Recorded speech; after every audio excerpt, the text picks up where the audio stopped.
Welcome to Talking Melons for 2020, a series of presentations that brings you a range of topics to assist in growing and marketing Australian melons. The presentations are available on the Melons Australia website as a video, a podcast, and as a slide deck. Visit www.melonsaustralia.org.au. Hi everyone, welcome to Talking Melons. I'm Dr. Lee Stevens from Plant and Food Research, and today I'm going to talk about pollination of hybrid watermelon.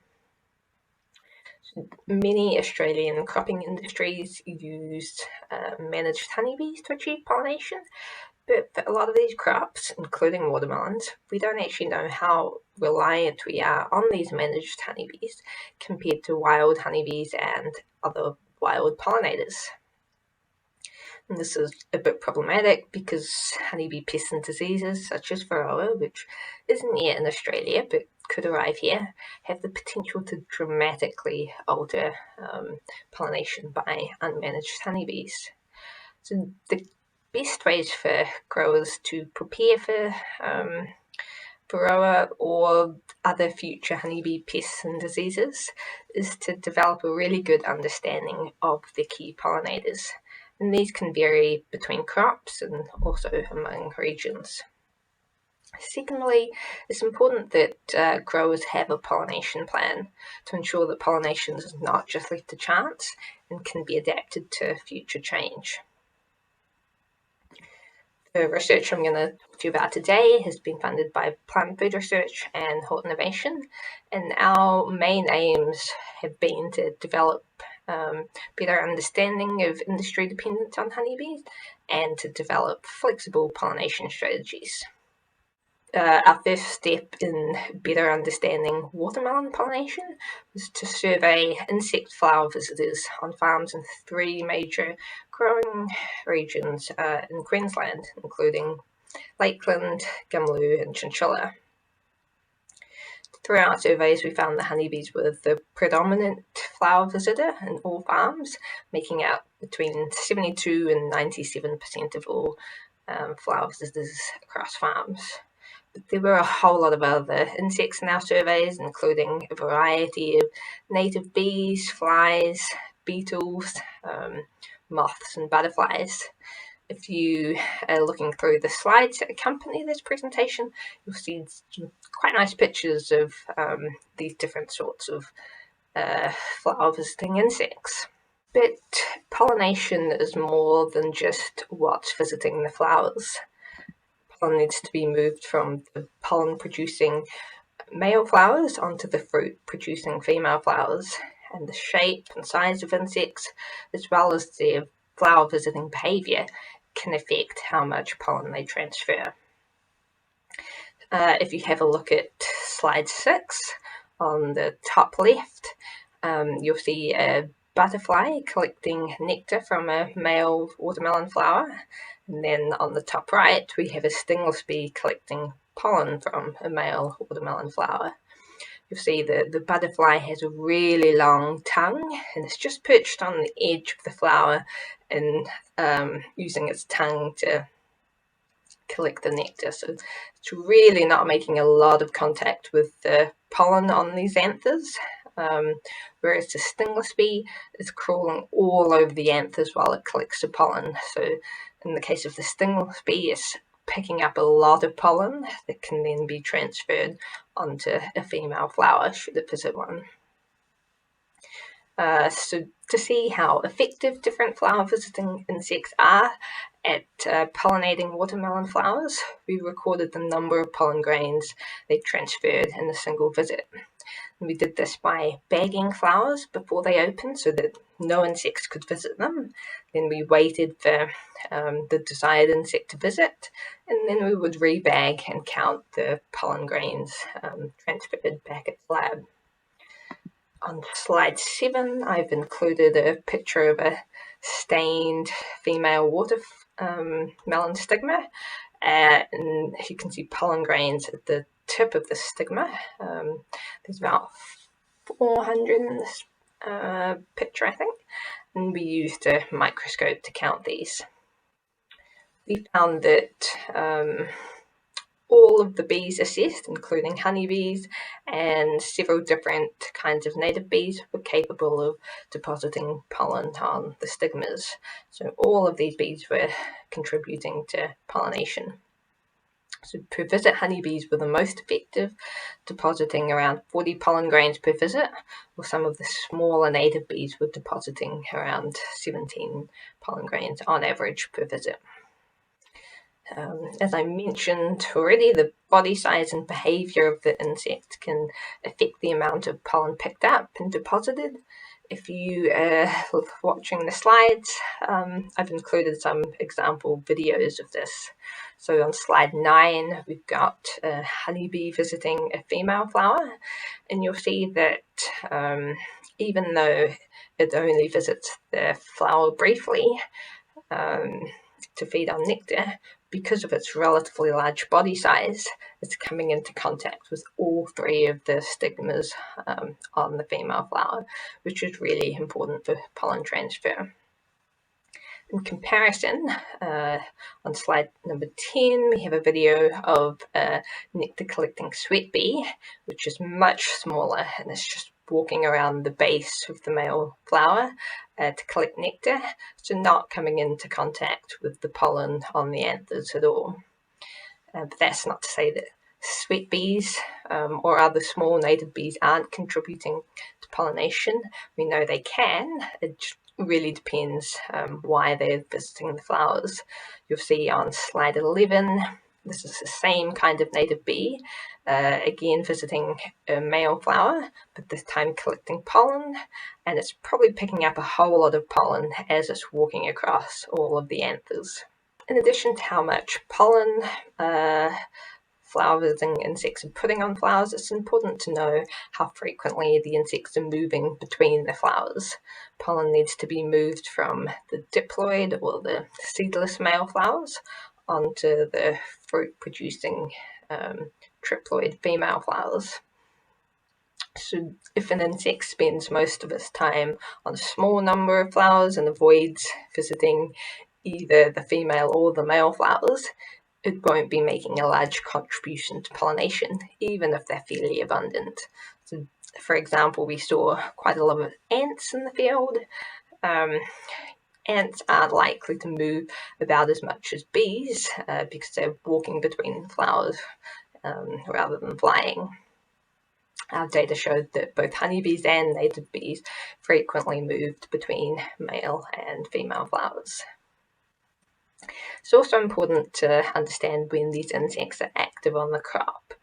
One of the benefits of having a variety of different insects visiting the crop is that even under variable weather conditions, you'll have something visiting your flowers. This information can also be really useful when deciding when to spray your crop. You want to spray when the pollinators aren't actively foraging. So honeybees, the minimum temperature threshold for flight is predicted to be around 12 to 13 degrees, but maximum activity occurs between 26 and 27 degrees Celsius. There's social stingless bee, which can also be purchased from commercial suppliers, has a peak activity period between 29 and 31 degrees, while the European blowfly and other flies can be more active in cooler conditions, 20 degrees or below.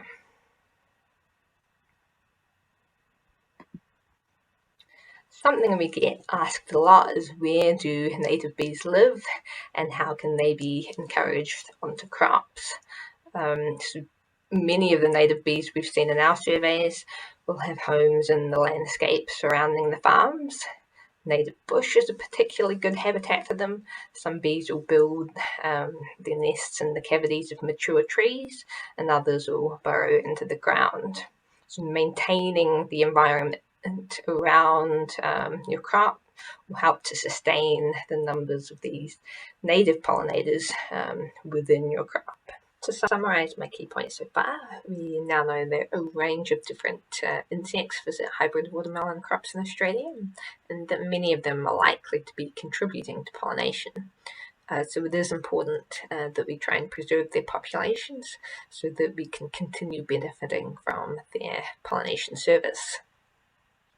It's also really clear, though, that honeybees are extremely important to hybrid watermelon production in Australia, and so we've also been working on ways to improve their management. I'm now going to tell you briefly about 3 different research trials we have been working on to refine hive stocking rates, hive placement, and hive feeding practices. So, as for a lot of crops, stocking rate recommendations for watermelons are hugely variable. I've come across reports of anywhere between 3 and 13 hives being used per hectare. The Queensland Department of Primary Industries gives a rule of thumb recommendation of at least 2 hives per hectare for efficient pollination, but we wanted to have a closer look at this. So in 2 different blocks, we assessed bee activity on flowers and also pollination under a range of different stocking rates. So to make sure we were looking at bees that we introduced and not wild bees or bees from other sites, all hives were fitted with powder dispensers above their normal entrance. And when in use, the powder dispensers contained this fluorescent powder that was deposited on the backs of bees as they squeezed through a bee-sized gap in the dispenser. So there's some quite cool pictures on slide 14 showing marked bees of various colours, so I would encourage you to check them out. Our study blocks were quite different. One was really long, 1400 metres, and surrounded by horticultural and farmland. I'll refer to that as Block A. And the other was much smaller, 400 metres long, and surrounded by horticultural land, but also native bush. And I'll refer to this block as Block B. In Block A, we tested 4 different stocking rates between 0.7 and 3 hives per hectare. And at Block B, we tested 2 different stocking rates, 1.7 and 3.5 hives per hectare. On slide 15, I've included a results figure for the bee activity on flowers with the different stocking rates. We found that the average number of marked bees increased significantly with every additional hive per hectare. Bee activity was 3 times higher at 3 hives per hectare, with flowers receiving at least 22 visits by marked honeybees. We know for seedless watermelons that between 6 and 8 visits are required for fruit set, and then marketable quality watermelon is achieved after 10 to 60 visits, depending on the variety. In seedless watermelons, they're likely to need more visits than this, just because there's triploid and diploid pollen being moved around, and we really only are interested in the diploid pollen. So based on this previous research, we would be thinking that 3+ hives would be better for pollination. But when we looked at the pollination results, which are shown on slide 16, and these are based on pollen deposition on stigmas collected at various distances across the blocks, we actually found a bit of a different story.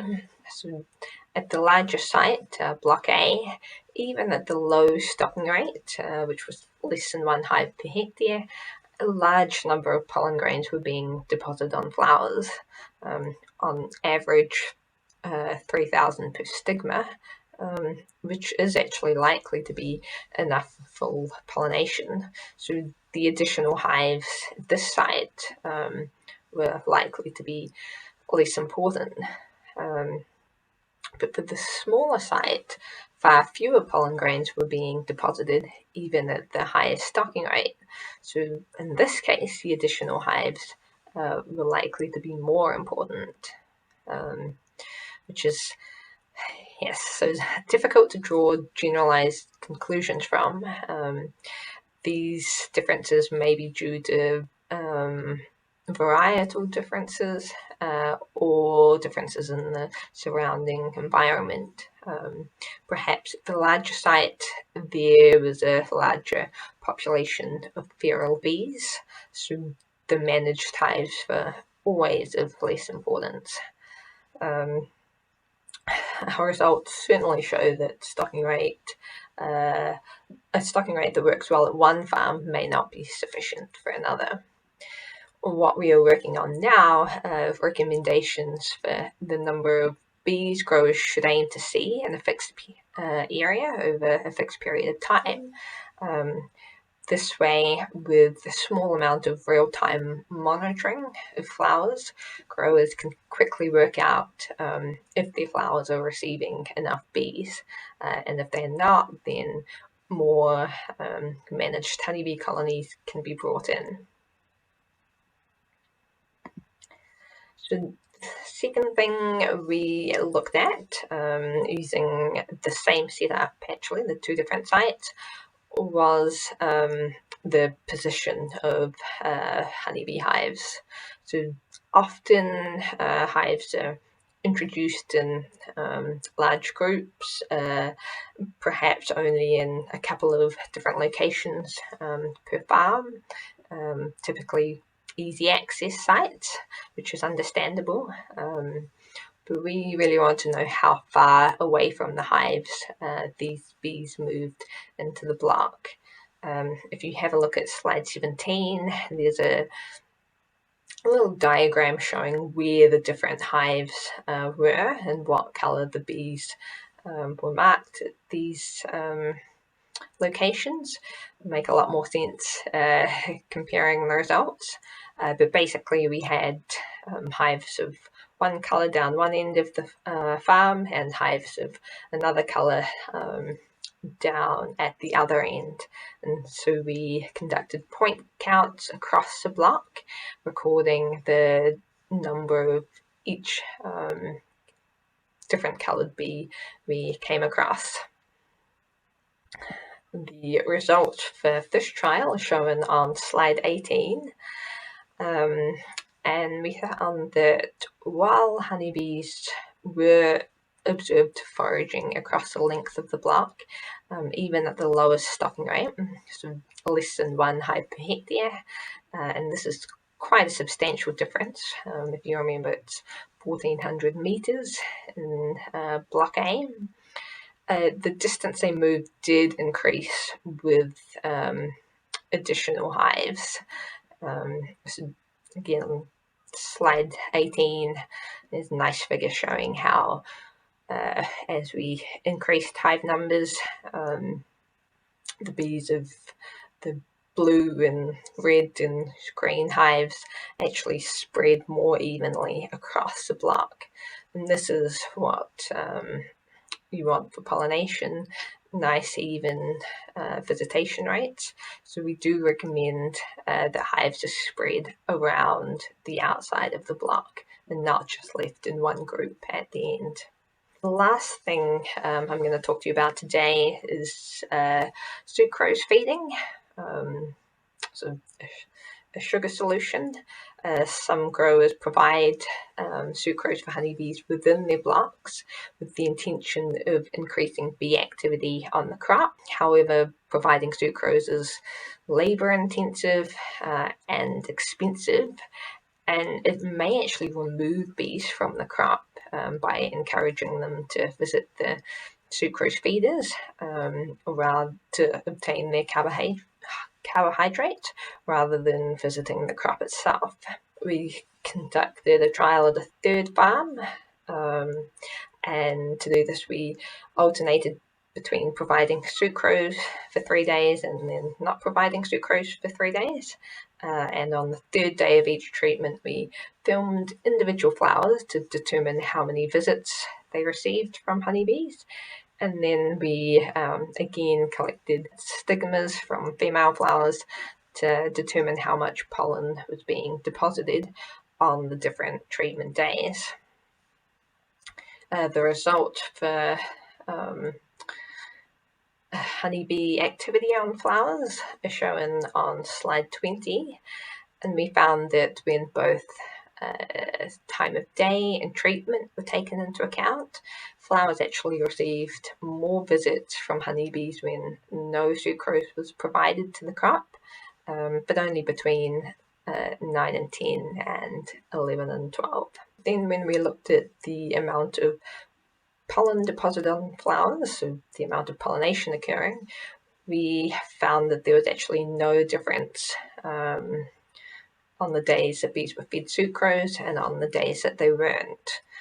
So it's possible that there's a benefit for the health of the colonies. This isn't something that we checked, but in terms of improving pollination, providing sucrose in the field is not something we would recommend, because there is cost to the grower, and we really haven't found any benefit in terms of pollination.